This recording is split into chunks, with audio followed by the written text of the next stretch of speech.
supervisors that attended the ICANN effective negotiation course. This is an ideal troubleshooting methodology for you. It will help you identify training needs of your team. So we hope you enjoy it. My name is CraigANel.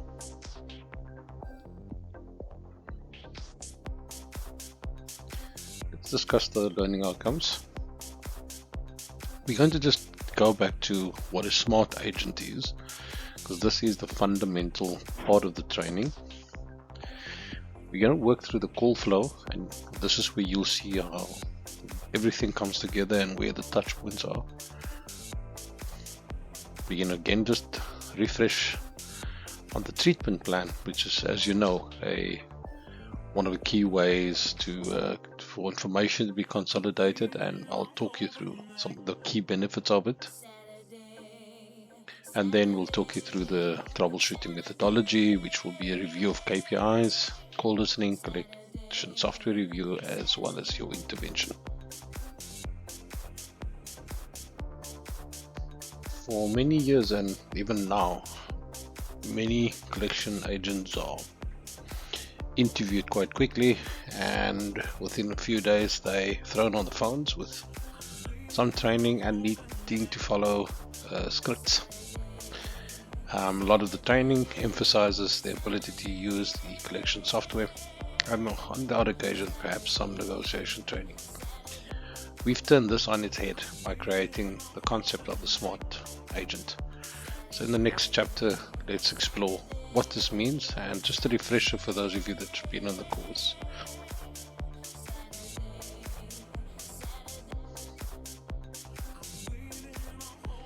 So SMART stands for strategy, money, active listening, referring, and then timing. It is essential in any training of an agent and supervisor that there's an awareness of what the collection strategy is, and this is under S. Policy procedures, if you're an EDC, what your client's policy procedures are, what your internal procedures are, and then which channels you use. So many companies will use emails, text messages, and work via the dialer, making telephone calls, and then understanding your campaigns. Now, a campaign for most collection call centers would be perhaps new handovers, or it could be a follow-up on a promise to pay, or it could be dealing with defaulting data. Very important that when you follow the procedure in terms of troubleshooting, that is clear, that the agent mentions why they are contacting debtors. Then obviously we get to the M, which is for money. This is critical. Often I see agents demanding total outstanding, and within 30 seconds they go from total to asking 100 Rand just to activate the account. And that is not acceptable. That's not how any company will be ranked as number one. That's not how you're going to improve your revenue. Most clients and also companies will have minimum amounts, and the objective here when you're listening to a call is to check whether that agent is sticking to their guns, demanding the specific amount, and then work their way down to what would be regarded as the minimum. Method of payment is key. There are quite a few companies who insist on the debit order, and other companies offer alternative tools such as EFT or even cash.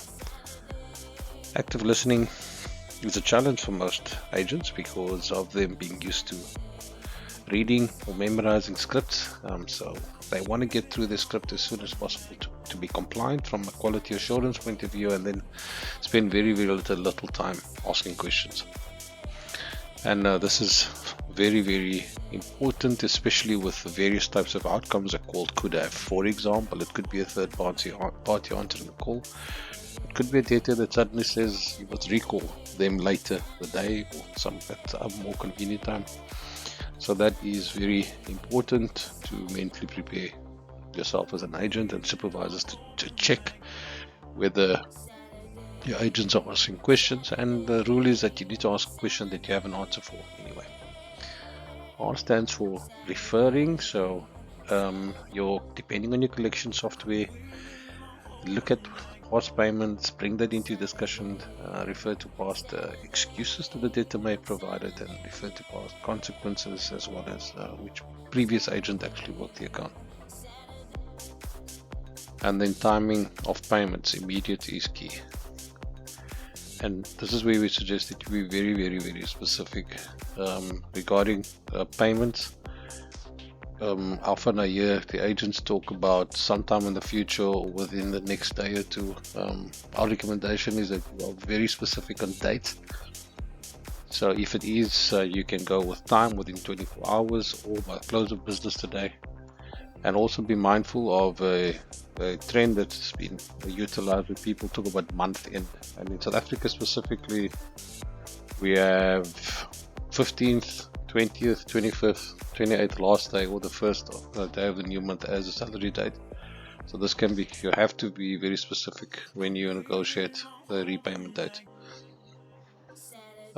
It's also advisable if the debtor is employed to negotiate that the payments be made on the salary date, so that needs to be recorded.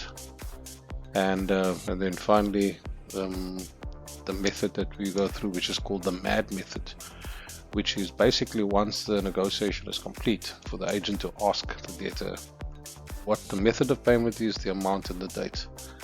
And this technique then enhances your ability to get payments, because if they do not get any of those three questions right, the account should be treated as a defaulter.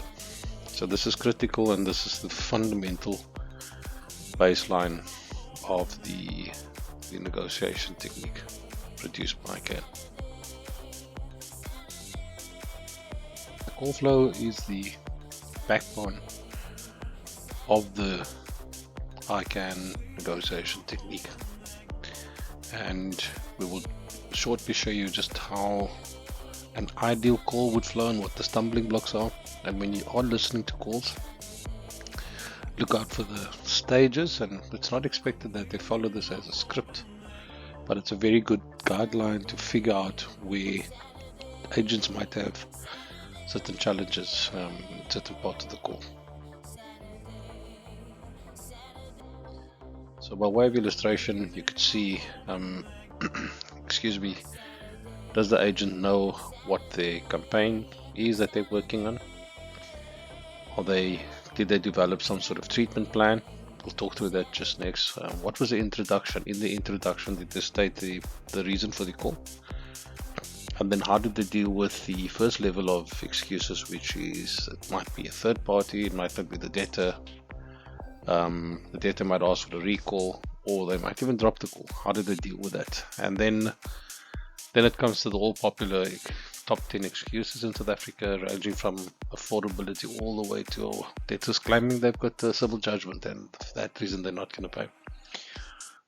A constant update of the system is required. For example, updating whatever excuses has been used in any of, because this will help the next agent be mindful of the habitual liar sometimes these debtors are. Once you've got a payment arrangement, the MAD method kicks in, so you tell them the amount, you tell them the date, you agree on the payment method, and as you close the call, you then ask them just to repeat it. That's the crux of it. Often your collection strategy will include a promise to pay reminder, and in this instance again you will state the purpose of the call, which is you're doing a follow-up or friendly reminder or courtesy call, whatever you call it, and then start by asking the three questions. And if they get it wrong, then you know this guy would highly unlikely not honor their debt arrangement with you.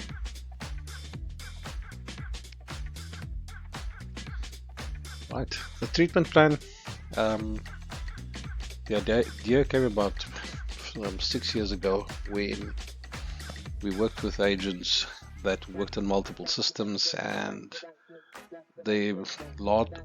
part of the training was on how to navigate the systems and not to gather key information. And this is, you can see on this page, as a typical example. I would first, before And while the dial is calling, I'd make sure I know what campaign I'm working, what amount I'm going to be asking for, what was any last engagement, were emails sent to this debtor before, did they make any promise to pays, what was the last agent, last payment date and amount, and if the previous agent recorded what excuses was used, and so forth and so on. So this is just a way to help, and we'll talk through some of the benefits as an agent and a supervisor. It enables you in a very short time to do an assessment of the account and diagnose, and basically say, what are you walking into? I understand the campaign that I'm working. This is my plan, my treatment plan, and how I'm going to deal. This is the amount I'm going to settle for, and these are the questions I'm going to ask the debtor. The objective is quite clear. It's clearly defined. It also provides the agent with some confidence, because there's almost like a guidance on what they believe they want to check. So the experience that the debtor will have is that, wow, this call feels to me that it's customized. Empowerment, and that's important. Confidence for any agent is critical. As mentioned earlier, the debtor's experience will be that this call was customized for them, because the questions are so very specific to their portfolio. And finally, by updating your system in a particular way, it allows future agents to have relevant information available to them, which will then in turn help them to be more effective, and in fact help their treatment plans and enhance that. It's so then the debtor will start realizing that when this company calls, the guys understand their accounts, they do proper analysis of it, and they are coming definitely with a game plan of some sort. And there we go. Here's an example of one that's digitized quite conveniently, and that information is available. And then if you don't have it available yet, there we go. You can write it down in a piece of paper if that's allowed. Okay, so this program has been designed for supervisors who are on a day-to-day basis engaging with the agent and trying to identify what the training needs are. So we just tried to streamline and provide you with a methodology that you can use. If your company has access to what is called the ICANN reports, and if not, that's also fine. But we will just talk you through how to use this in practice, and then to help identify the training needs.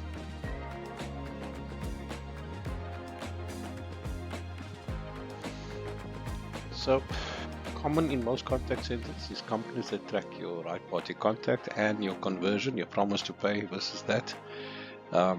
My recommendation, if you do have these reports, it is to, you can see here there are some targets here for some of these agents. So some of them might have 1 day of reds, a few that I would recommend that you, for example, look for an agent that has more than 3 or 4 days. I would suggest 5 days of not meeting certain KPIs, so that'll be a clear trend. Otherwise you'll be doing this every single day.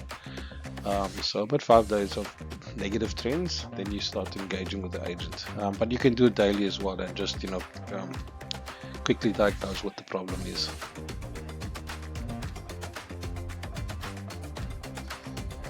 Then we also have some other reports that track timing and the amounts negotiated. This is critical. So once you've identified an agent and assessed where they're struggling on the P2P conversion side, next is to look at where the arrangements are made, and you can see what's highlighted here in red. These are arrangements made out of a particular cycle, and this is very, very dangerous, because often clients won't recognize these, and often the account management rules of the clients, for example, billing or forward roll or whatever, might be time sensitive.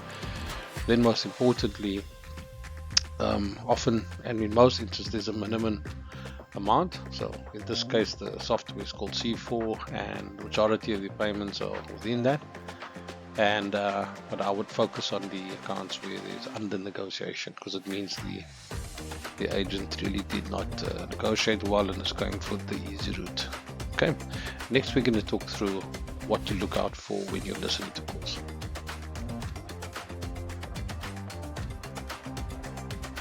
And the objective here is to analyze calls to uncover actionable insights.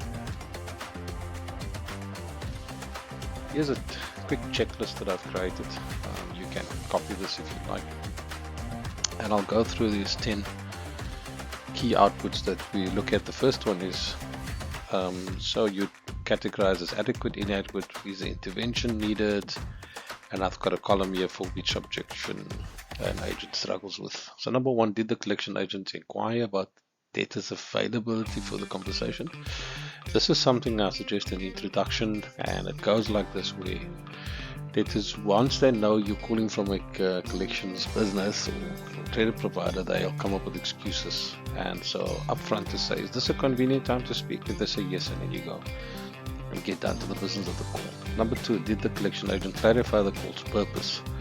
So agents need to be aware of the campaign they're working, because that campaign impacts how they introduce themselves, and that's very important to check while you're listening. So you can do this while you're listening to a call.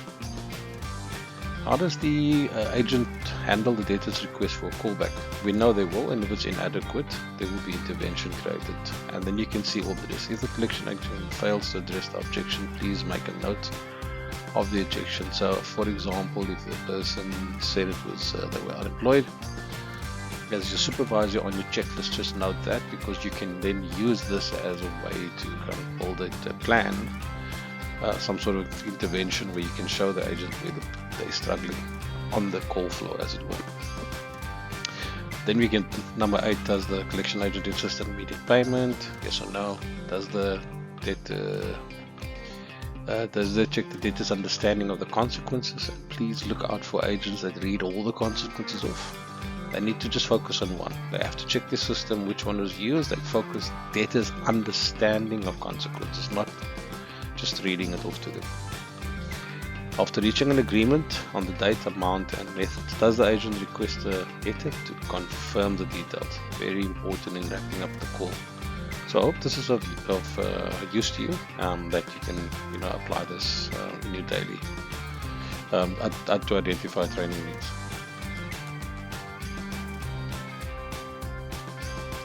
So earlier we looked at the listening to the call, and then you might want to do a review on how they use the software. So we would suggest that you extract an account with a promise to pay, you listen to the call, and then see what action they've taken. And for the guys using the treatment plan, there are very specific outputs.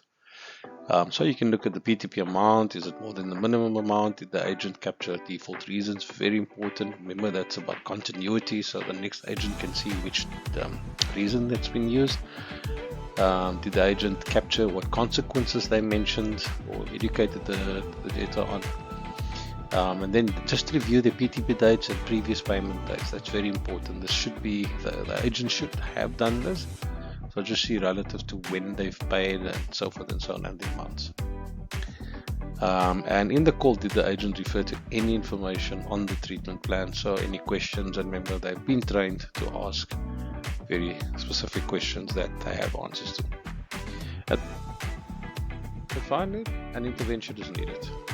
And if you do have what I have here, your tick list, this basically covers everything for you. You then have a consultation session with your staff. Now remember, we recommend that this is not your formal performance management. This is day-to-day.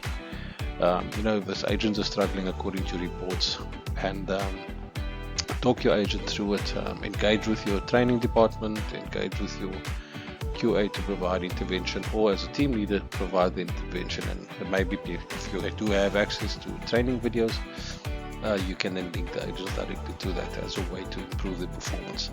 Trust me, if you continue, this will do that. They know you're going to be listening to. It's not going to be generalized feedback. It's going to be very, very focused. And I would suggest, once you have a consultation session, have a follow-up a week later, go through the same list again. Listen to some more calls. If you do see persisting similar problems, then you know the agent may need to be taken off the floor, and the different type of intervention may be needed. I hope you found this training video useful, We wish you well on your endeavor to diagnose and identify training needs, and we will encourage you even to do the training yourself and we do this and we encourage you to use role plays as a tool. My name is CraigANel.